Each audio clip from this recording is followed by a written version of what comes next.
just do it, get it done. Till it's done, then I'm done. All I'm gonna do is just do it, get it done. Till it's done, then I'm done. All I'm gonna do is just do it, get it done. Till it's done, then I'm done. All I'm gonna do is...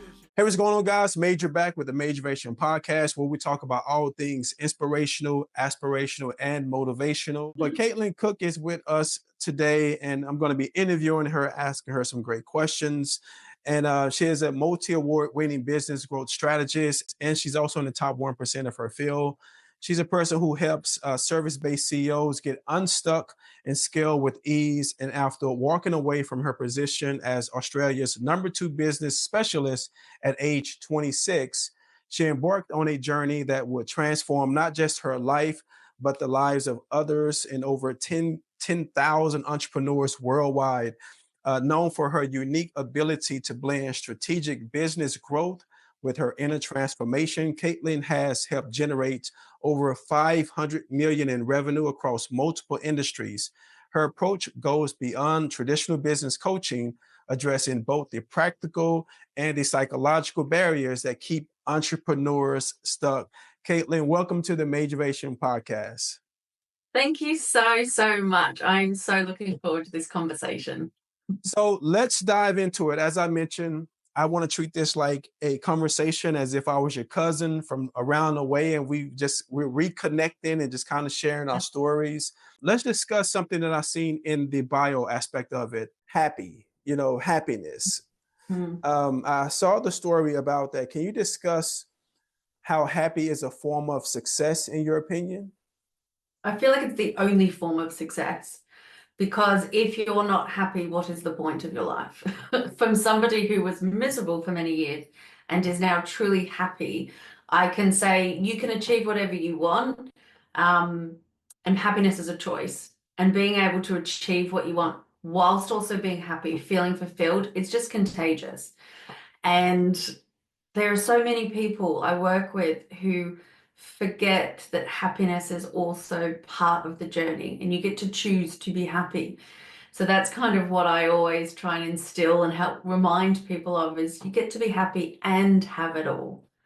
Right. And the fact that even when you were younger, to be able to express that, it's very interesting how you can speak to a child and they say this thing that seems so simplistic, but it's so huge on a grand scale of things, because, I share that mindset often with my sons in regards to the power of your decision to be. And you have the power to receive something as a negative or an opportunity to get better and to be happy in the process on your journey. So when you said that, I just resonated with that, wholeheartedly.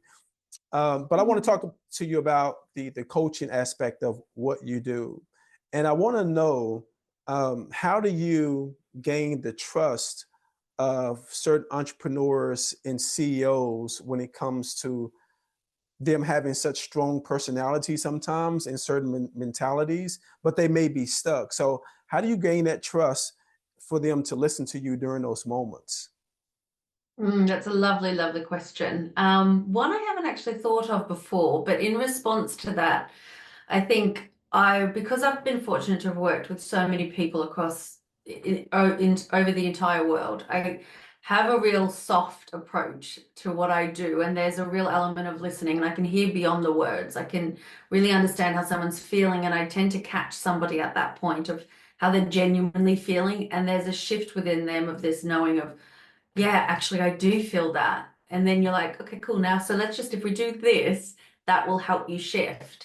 So there's a lot of self-awareness and realization. It's not just me telling people what to do, it's helping unlock the questions and answers that will help them understand what they're trying to do and give them the tools to manage it. But you're right, it is such a big, I hold space for people to just be fully vulnerable. Like there's so many times I've come on a call and my client has just started crying and they're like, I don't even know why I'm crying. I'm like, just cry, like you're allowed to. Then other times people are laughing hysterically, and it's always in between, but it's all welcomed. Because the thing of the journey of entrepreneurship and the journey of happiness, it's being able to receive and feel it all. Because if you stop and you go, I can't feel this, then you're not able to feel the happiness, the joy, it's all intertwined. So it's really just allowing them to feel it all again and being able to go, it's okay, I've got you. So, what would you say?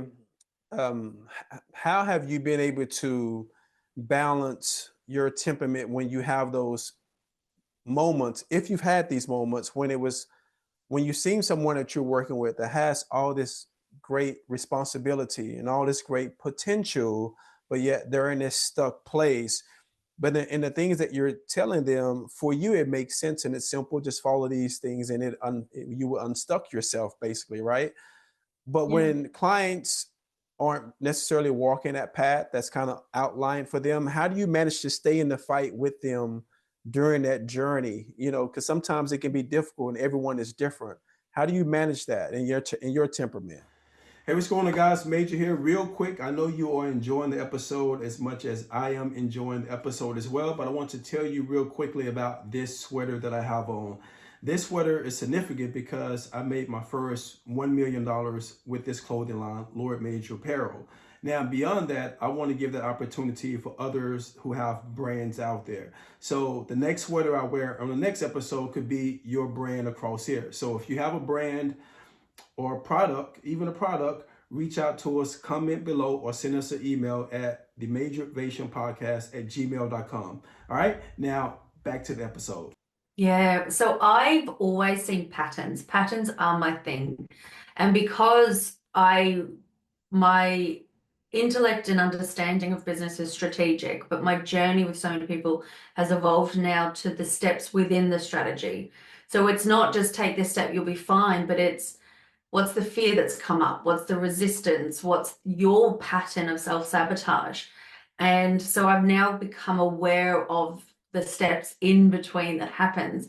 And a lot of my clients are experts in their field. They're really good at what they do, and they're in a pattern of the same. And so I'll bring data into it. I'll bring data into their growth metrics, data into, what the goal was and why we're here.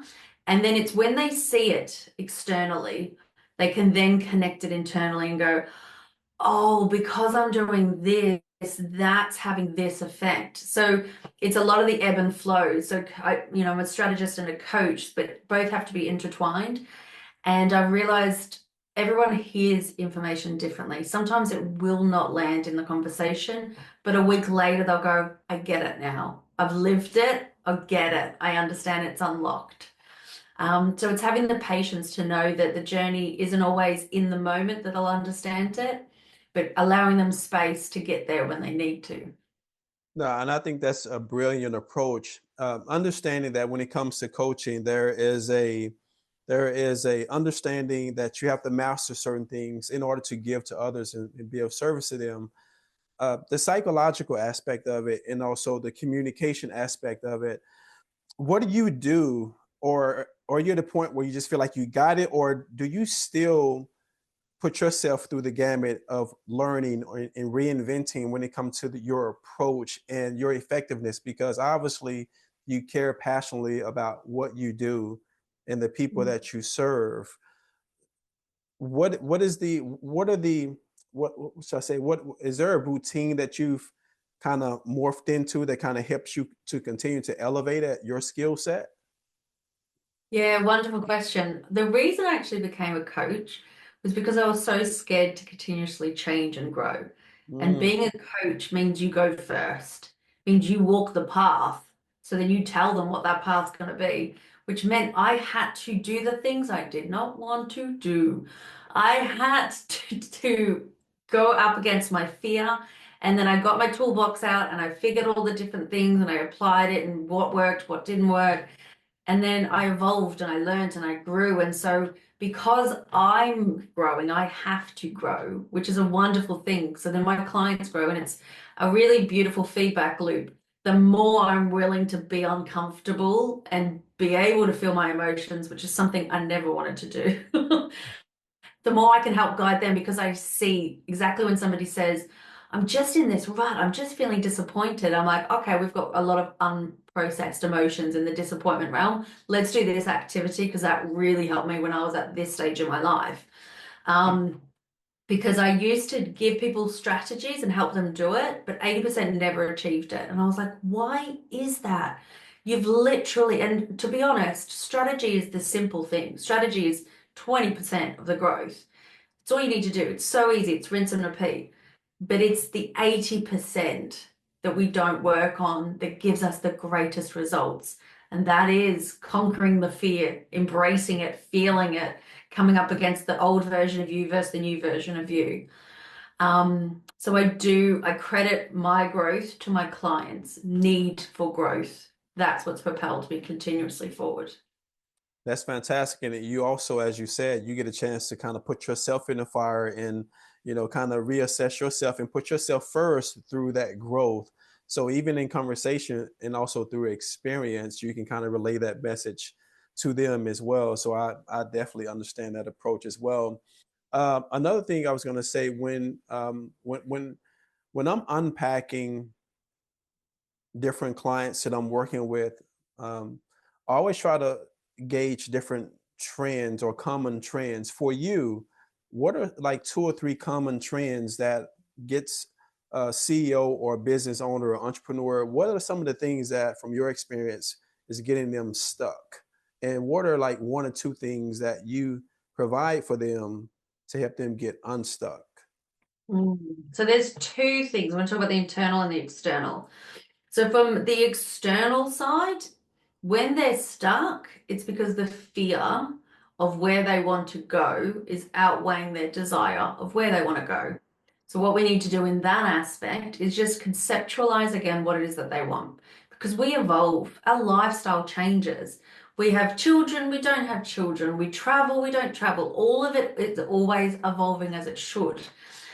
But sometimes what we wanted last year is different to what we want now. And it's that acceptance to go, it's okay if you want something different. Like, it's absolutely fine. And when someone's stuck, for me, everything is connected. And this is why I think the power of my work has been so profound, because I've realized the connection within myself. When we're stuck, it's because emotionally we're stuck, because mentally we are stuck in the same thoughts that are keeping us in the same position of safety, which is not comfortable. It's not comfortable to live your life there, but it's familiar. So it's this repeated loop of, I'm not good enough, I can't do this, and that goes on, and then it feeds into how we're feeling, and then there's heaviness. There is no room to grow because you're just pushing yourself down and down.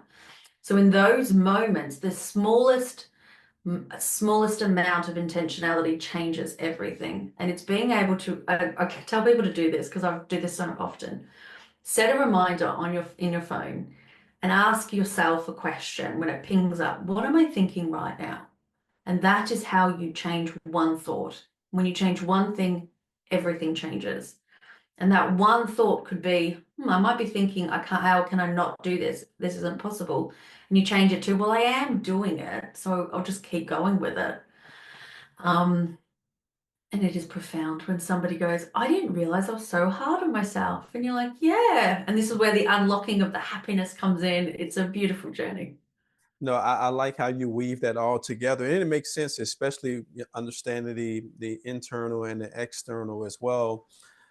It also said in your bio, it says that you're very passionate about conscious leadership and building business that creates positive global impact. Can you kind of unpack that for me, and why is that? Why are you so passionate about that?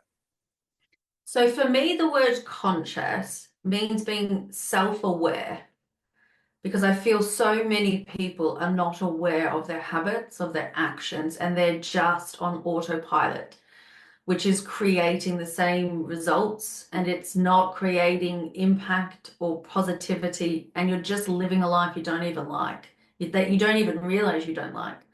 So the consciousness of leadership means to lead yourself, to lead your business, to lead your life, to choose what you ultimately want and go after that.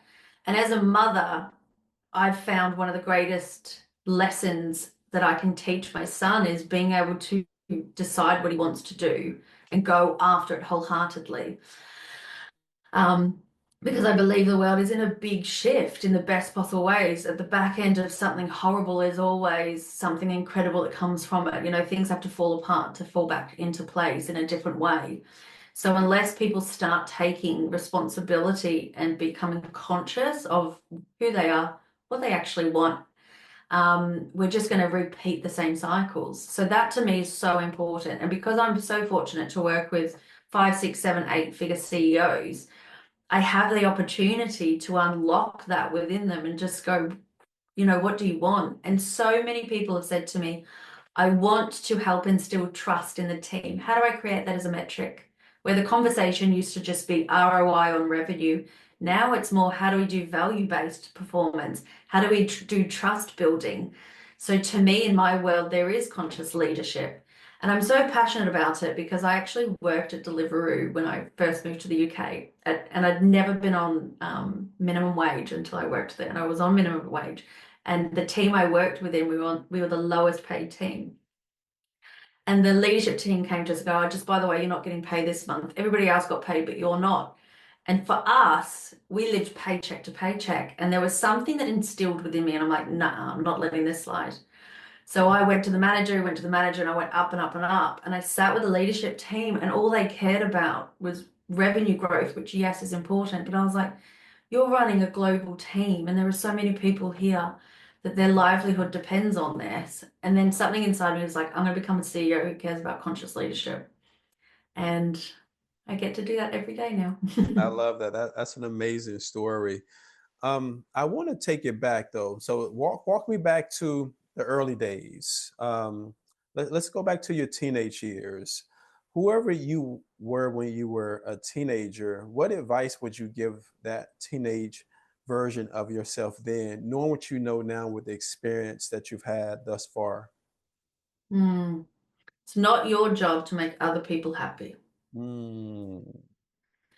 It is not your job to change who you are so other people feel comfortable. It's your job to decide what you want, be kind, and go after it. So often I find, and there's a connection now in the work that I do, that people, they're so used to putting other people first so that those people are comfortable, but they feel uncomfortable. So there's a real shift that needs to happen where you're comfortable making other people uncomfortable and taking leadership in their own lives. Because if they don't take leadership in their own lives, they're always looking at other people to do that. So I would definitely say that to my teenage self. No, that's rocking advice. I love that. I love that. And I champion for that all the time when I'm speaking to people, and even to myself. I would take that type of advice as well. I would say so. As far as we're in 2025 right now. We're in the season of a new year, and a lot of people have a lot of resolutions and declarations and goals that they're setting. What are some of the trends that you see on why people kind of fall short? It's just like when they go to a big conference and they see all the greatest speakers and all the lights and the music and everyone has this great energy. What is it about certain individuals that once they leave, like a week or 2 or 3 weeks later, they can't keep that same momentum? What are some of the things that you've discovered while in this industry thus far? Yeah, definitely. So what I find is when you're in a different environment and you're surrounded with people who want the same as you do, they want to achieve something greater and you're connected through that. When you go back to your life, to the people around you who don't want that, you're then mixed in conversations. And the thing is, our brains are incredible and we receive millions of pieces of data a minute, and we then absorb and decide what's important and what's not.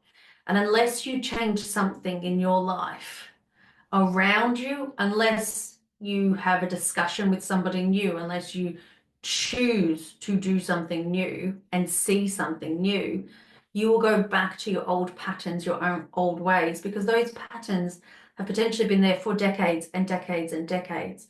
And the thing is, a conference, which may be a day, maybe a week, that's a moment in time trying to fight against decades of rewiring. So for me, when I really wanted to change and I was so sick of not changing, of just being like, I'm going to do it, and I just wouldn't, I put post-it notes everywhere around my house. Post-it notes of words that I wanted to live by, the revenue goal I wanted, the photos of what meant the world to me, because it changed my feelings. Because without those post-it notes, it was the same as what I felt when I looked at that wall, empty, meaningless. It was fine. But now I had post-it notes of I want to be an author, I want to be a TEDx speaker, I want to be all this. And I was like, ooh, and there was just that little bit of belief every time I saw it. And because it's where you live, it's your home, it's your safe place, your belief will grow a lot quicker. Because you need to believe in yourself first and foremost in order to believe that it's possible. So the seminars give you the belief, but it's your job to then continue that belief when you're no longer there. And post-it notes help a lot. No, for sure. That makes so much sense. I'm always preaching to my kids. I have 3 sons, and I always tell them the importance of, you know, control the things that you can control and work on mastering that control, meaning that you have a choice to be happy, as we discussed earlier. Um, and you have a choice to, you know, do certain things that builds and infuse your life and your perspective in this world.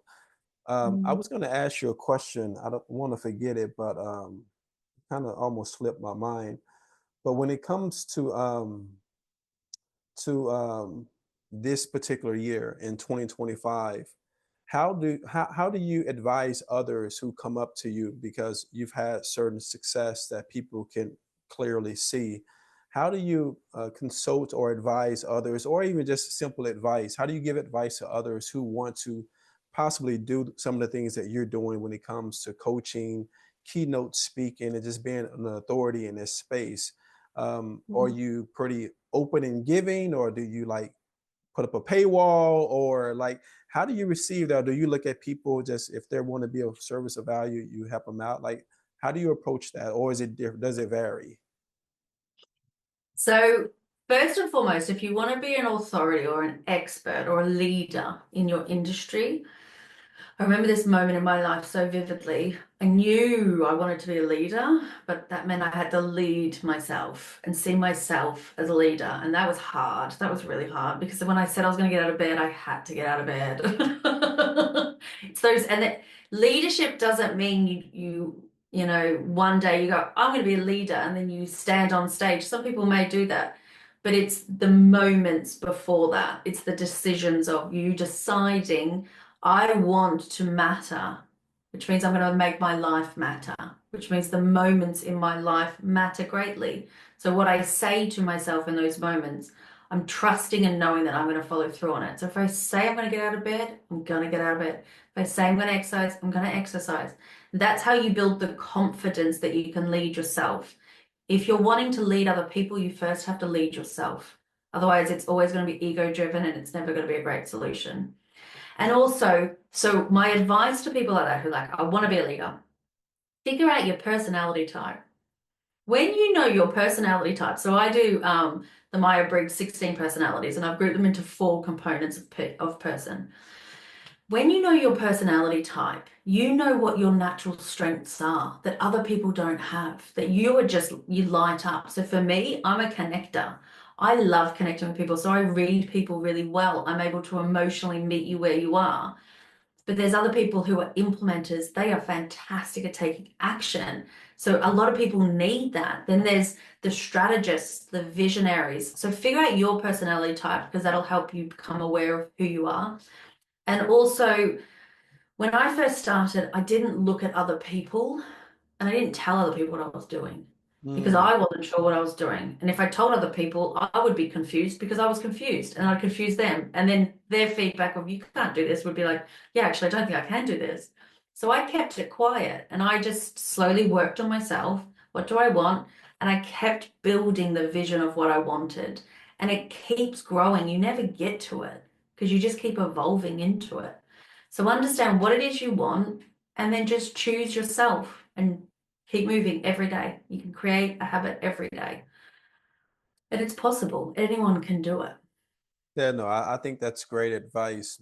And I guess then we have a few more minutes. I would say it is 2025. So for you, what does 2025 look like? Is there something specifically on the vision board or on the sticky notes that you're working to manifest and attract this year?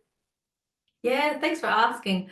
My fiance and I have actually decided we're going to have baby number two. It took us 4 years, yeah. I was stuck in the fear cycle, and I want to say, like, from all honesty, like that got me big. I was like, no, I can't do it, but I want to, I can't do it. So we're like, no, let's do it. And as soon as we made the decision, I was like, oh my God, yeah. So that's something we want to do. So I'm actually shifting more to writing a book, actually, which I've always wanted to do because I love reading. So I'm writing a book and doing more speaking engagements and being able to just be visible because for so long I lived under the radar. And then I realized more and more the transformation people have when, I'm able to listen and provide advice. And so I want to connect in different ways this year, which is really quite exciting. No, that's fantastic. I could definitely see you writing something instrumental and just monumental and transformative when it comes to a book. So I'll definitely keep me in the loop. We would love to share that and kind of revisit once you launch it. And we'd love to have you back on so we can highlight it and share it with the audience as well. But that's fantastic. And congratulations on, the evolution of coming to the point where you're going to have baby number two. We're baby number three I already. We know, have three well of them. done. Three It's gonna be boys. fun. It can be a little scary at times, but those natural instincts come in and just all the attributes that you have for yourself, and I'm sure your fiance does as well, is going to allow you guys to continue to be great parents and just enjoy the ride and the process of it. So that's the success right there. That's Yeah, extreme success right there. So congratulations on that. thank Um, you. Other than that, like I said, thank you so much for joining me on the podcast. Anyone that comes on the podcast for me is a part of my community. So you will continue to receive updates and opportunities and engagement from us as well. And we would love for you to continue to keep us informed on what you have going on, even if it's just sharing some things that you're doing or just like the book, and we can share with our community as well. We just want to build a community of like minds that are very supportive and just we're like cheerleaders. Like I love to see other people succeed because it actually is fuel for me to Yeah, continue to excel and do the things that I've been able to do over the last eight, 8 to 9 years, building this particular platform and the following that I have as well.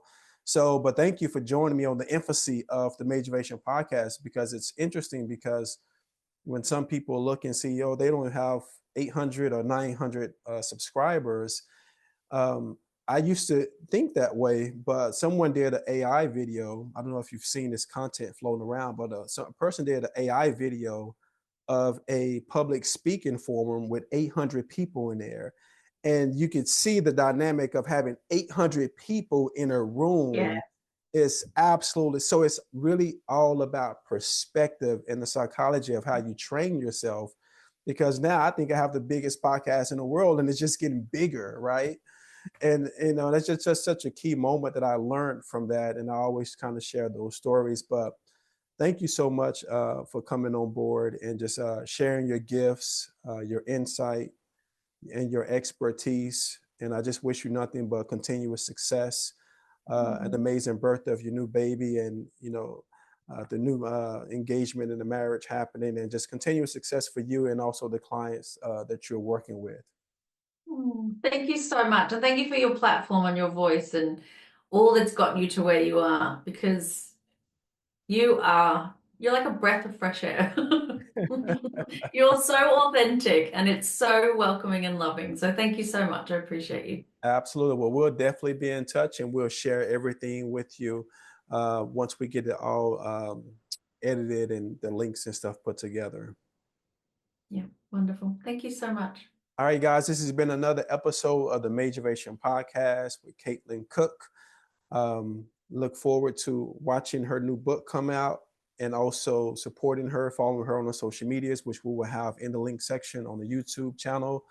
And if you need some help, if you need some support, feel free to reach out to her as well. I'm sure that she will add much value to your life, to your business, to getting unstuck, or just sharing some of her wisdom and experience, which could pour into your life as well. All right, guys, until next time. And as always, stay motivated. All I'm gonna do